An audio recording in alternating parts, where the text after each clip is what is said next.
From the New York Times, I'm Sabrina Tavernise, and this is The Daily.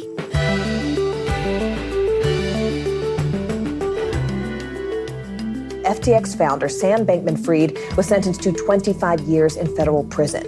When the influential cryptocurrency exchange, FTX, collapsed in 2022, it lost billions of dollars in customers' money. And the man behind one of the biggest financial frauds in American history lost $10 billion of customer deposits, all while living a relatively lavish lifestyle in the Caribbean. Cryptocurrencies have spent the better part of this year in a tailspin, fueled by financial losses, But in a surprising twist earlier this month, those customers were told they would get their money back. Today, my colleague David Yaffe-Bellany on what was behind this change in fortune and on what it says about the improbable resurgence of crypto. It's Tuesday, May 21st. David, welcome back to the show. Thanks so much for having me. So the last time we spoke, Sam Bankman-Fried, the disgraced founder of the company FTX, and in many ways, the face of the crypto industry, was about to go on trial for stealing money from his customers. And it really looked like that money was never going to come back. Billions of dollars disappeared. But then something surprising happened. Tell us about it. You're right. When FTX collapsed, customers were in total despair. They were convinced they were never going to see this money again. And Sam Bankman-Fried was convicted of fraud, stealing this money, and sentenced to 25 years in prison. But after the company collapsed, a team of bankruptcy professionals came in. These are people whose specialty is going into collapsed companies, figuring out what went wrong, and trying to put the pieces back together. And over time, they started cobbling together a pool of assets, investments that Sam had made in other companies, cryptocurrencies that he had stashed over the years. And as they did this, they built up a large supply of assets. And what they announced just a few days ago is that not only are they going to be able to repay customers, but they'll be able to repay them in full with interest. Incredible. And this is really a shocking conclusion to this whole saga. And it's in line with a few really surprising things that have happened in the crypto industry over the last year or so, since it reached its low point back in November 2022 with FTX's collapse. Okay, so let's dig into that. Explain to us how this failed company ended up being able to return billions of dollars. How did it do that? So the first thing that's important to understand is where the money went. It wasn't simply vaporized. Sure, some of it was spent on expensive material possessions, but not all of it. Sam put a lot of this money into investments in other startups, investments in cryptocurrencies, and this was stealing. This was money he wasn't supposed to use. It was supposed to be set aside for customers. Right. But some of those investments actually turned out to be really good. So give me an example. What turned out well? One of Sam Bankman-Fried's pet issues was artificial intelligence. He was obsessed with AI. He was convinced that it was a potential threat to civilization. And his version of a solution to that problem was to invest in AI companies that were committed to developing the technology responsibly. And so one of the companies that he invested in was called Anthropic. And he put in about $500 million in 2021. Now, over the last 3 years, the AI industry has exploded, and companies like Anthropic have become much, much more valuable. And so just in the last few months, those bankruptcy experts who are now running FTX sold off a portion of that stake for close to $1 billion. So that's a tidy profit on the investment that FTX initially made. Okay, so part of the explanation is AI and kind of riding the AI wave. What about all of the money FTX had in cryptocurrencies? I mean, it was an exchange for cryptocurrencies after all. Yeah, in theory, FTX was supposed to be sitting on a huge number of cryptocurrencies because that's what people were storing on the platform. And it turned out that a lot of those assets had disappeared or they'd been converted into other cryptocurrencies. And so it wasn't as simple as the Bitcoin that you'd stored on the platform was still there.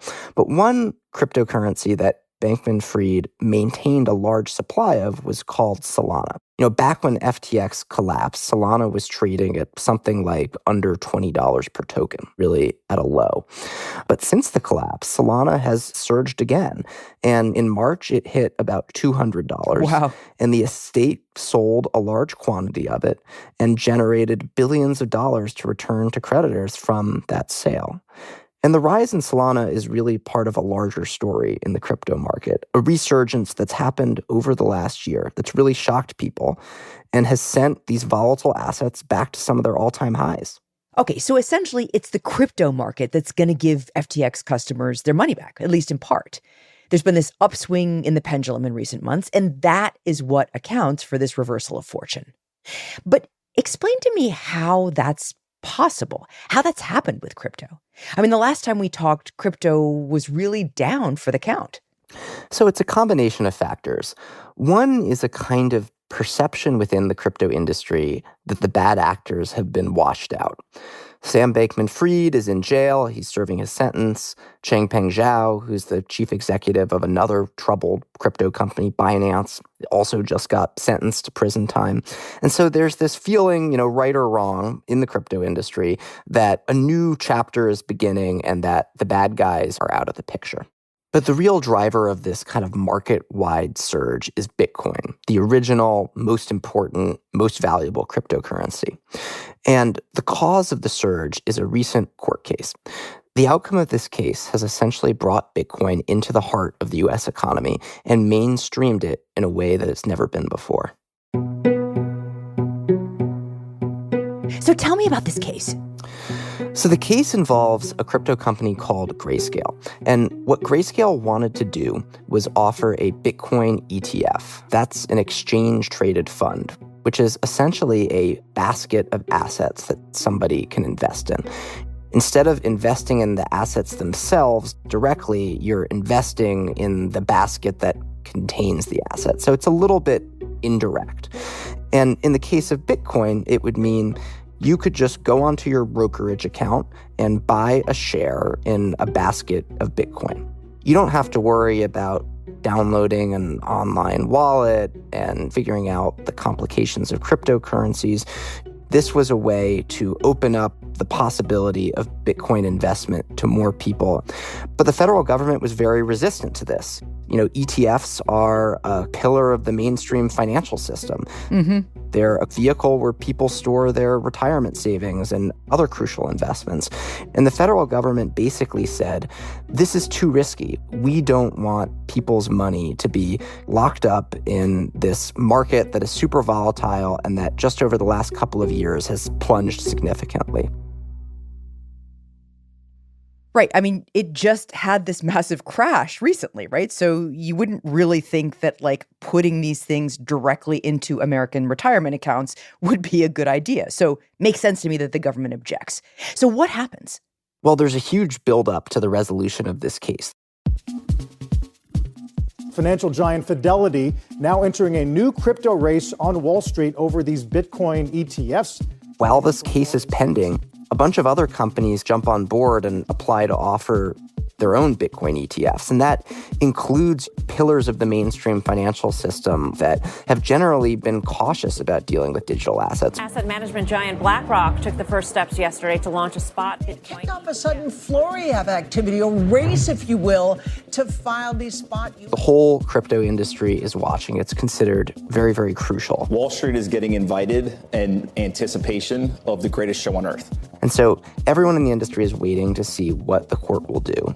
And finally, the ruling arrives in August. We're following new developments in the crypto world today as a U.S. federal court paves the way for the first ever Bitcoin ETF. And the industry wins. A watershed moment for the crypto industry happening today. Bitcoin ETFs set to begin trading in just about 2 hours from now. It was a very long road to regulatory approval. The court finds, essentially, that the SEC has failed to meet its burden to show that these investment products shouldn't be allowed, that they're unsafe for the investing public.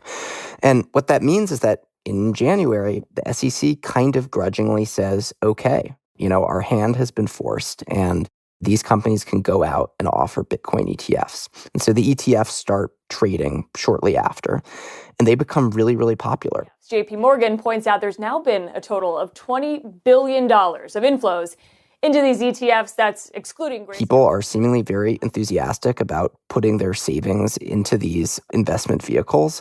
Fidelity and BlackRock and the other companies that are offering them have to buy lots of Bitcoin in order to support these investment offerings. And as a result, the value of the cryptocurrency Bitcoin raced to an all-time high today. Bitcoin's price surges. 72,000, the latest. It hits its all-time record, which is about $70,000. And remember, this was an asset that was dipping below $20,000 back a year and a half ago in November 2022. And so it's just an amazing surge. So suddenly Fidelity and BlackRock are trading these investment vehicles, these ETFs, with Bitcoin at the heart of them, which means that Bitcoin is no longer fringe. It's mainstream. Absolutely. And this is a huge change because during the last crypto collapse, one thing that was striking about it was that people who worked in the crypto industry or had investments in crypto, they suffered as a result. But the rest of the economy was basically walled off. The fact that Bitcoin lost almost all of its value in a year, that didn't affect normal people because most normal people didn't own Bitcoin. And so what this change has done is set the stage for Bitcoin to essentially affect a much broader swath of the population. And the precedent set by this major victory in the introduction of Bitcoin ETFs is maybe the crypto industry can get what it wants. Maybe it can defeat the federal government and really intersect with every other part of the mainstream economy. Which is pretty remarkable considering where it was just 2 years ago. Absolutely. I mean, we were at a point where people were declaring that crypto is dead. That always sounded a little bit premature to me, but the turnaround we've seen over the last year is nothing that anyone ever expected. And this time, the stakes are even higher.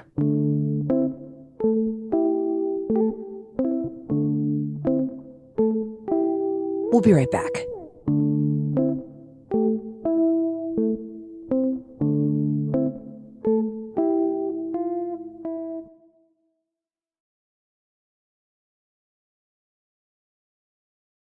So crypto, as it turns out, is not dead. And in fact, it's no longer even fringe, right? It's mainstream. What does that mean, David, for the next time there's a big crypto crash? I mean, I'm assuming the federal government is going to feel some pressure to be on the hook for it because these aren't just speculative internet investments, right? They're solid retirement investments for average Americans.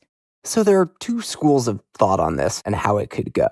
If you ask a crypto proponent, they would point out that even though crypto has endured these sort of boom and bust cycles over the years, the overall trend is up. You know, if you bought Bitcoin 10 years ago, you've seen massive gains. And so giving more Americans a way to access that asset is a potentially positive thing. That's the industry argument.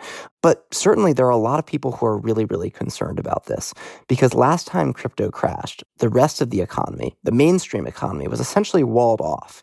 If you owned crypto and you'd experimented with digital currencies, in some cases you lost all your savings and really suffered. But everybody else, they might not even have noticed.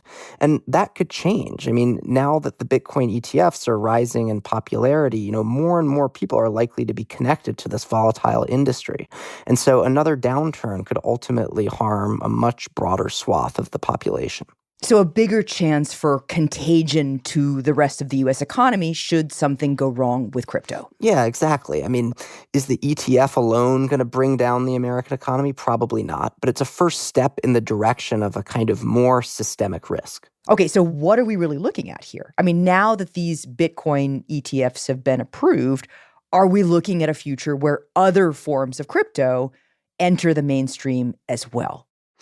There's actually a broader legal battle that's going on between the federal government and the industry. The SEC is arguing in all sorts of court cases that a cryptocurrency is no different from, stock, essentially, like a share in a company that you might buy, and that it should be regulated like that, meaning that someone can't just create a new cryptocurrency and start selling it, it has to be properly registered. They have to make all sorts of disclosures associated with this product. All of those rules that apply to public companies that are trading their shares on Wall Street. Right. And the agency frames this as a matter of investor protection. This is how you ensure people know what they're buying when they kind of get into this weird and volatile industry. Mm-hmm. Crypto people are opposed to that, and they have a few different visions of how the industry should actually be regulated.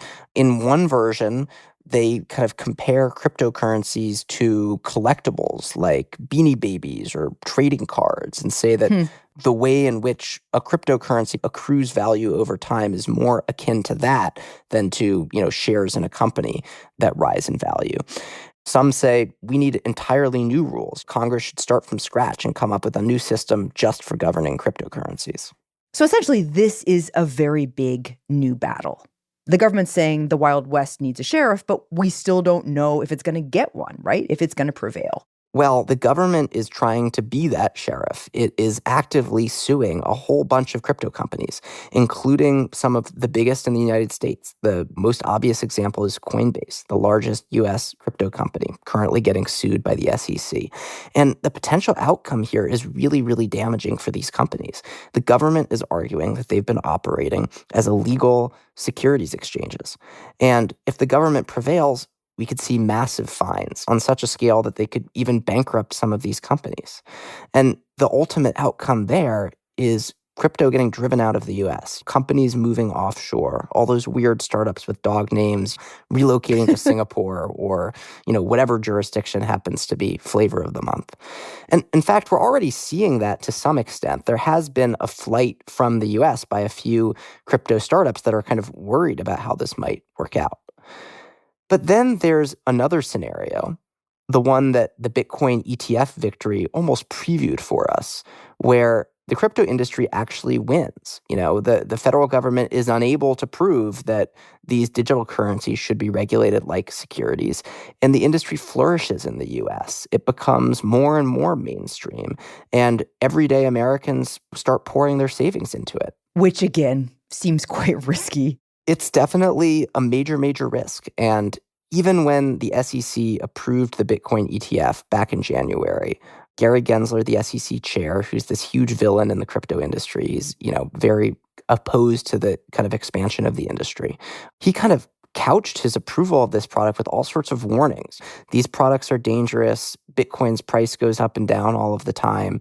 It was a sort of moment of victory for the industry that was framed by the SEC as this real cautionary episode.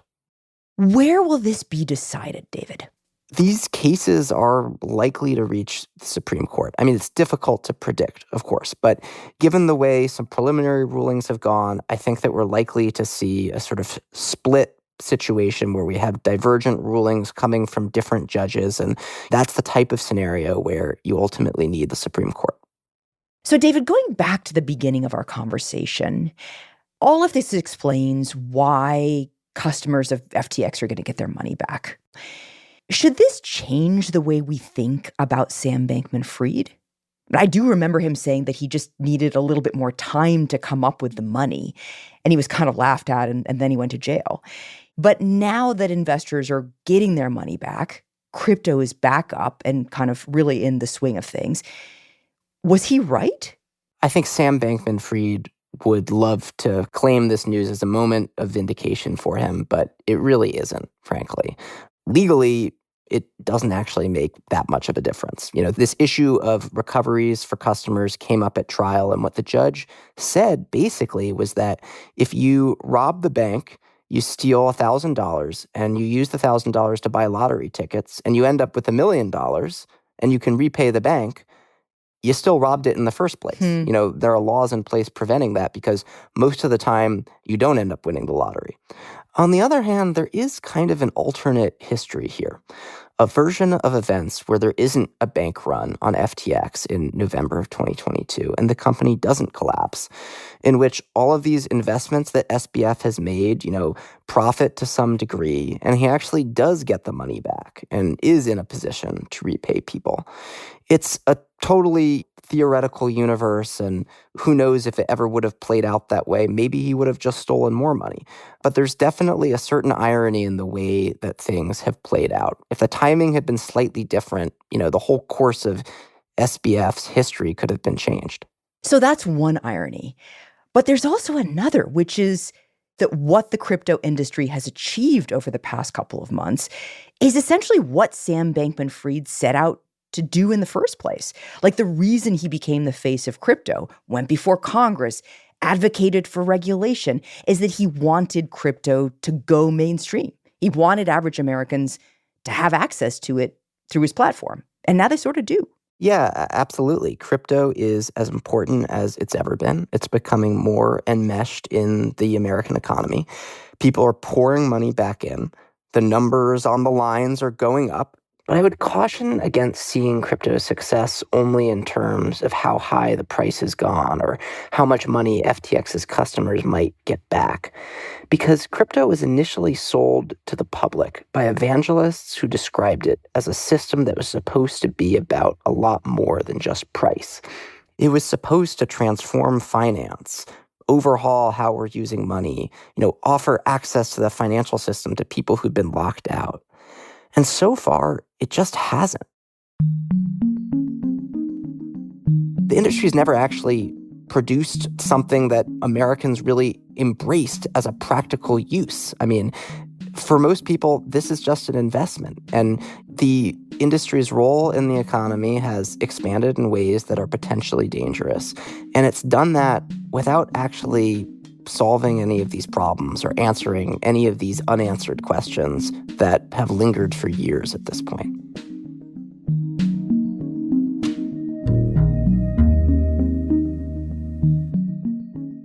David, thank you. Thanks for having me, Sabrina.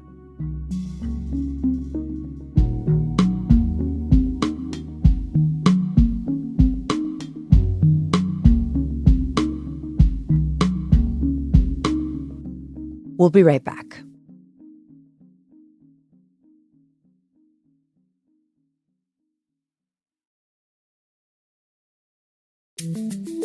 Here's what else you should know today. On Monday, the chief prosecutor at the world's top criminal court announced that he was seeking arrest warrants for the leaders of both Israel and Hamas on charges of crimes against humanity. The request must still be approved by the judges from the International Criminal Court, and that could take months. But it represents one of the harshest rebukes to date of Israel's war strategy and of its leader, Benjamin Netanyahu. And Iranian authorities sought to project a sense of order and calm after the deaths of the president and foreign minister in a helicopter crash over the weekend. The country's first vice president assumed the role as acting president, and new presidential elections were scheduled for June. Iranian state media reported on Monday that the crash happened because of a, quote, technical failure. The deaths leave the country without two influential leaders at a particularly tumultuous moment of international tension and domestic discontent, although analysts and regional officials expect little change in Iran's foreign or domestic policies. Today's episode was produced by Will Reed, Olivia Natt, Jessica Chung, and Asla Chaturvedi. It was edited by Brendan Klinkenberg and Lisa Chow. Contains original music by Dan Powell and Marian Lozano, and was engineered by Chris Wood. Our theme music is by Jim Brunberg and Ben Landsverk of Wonderly.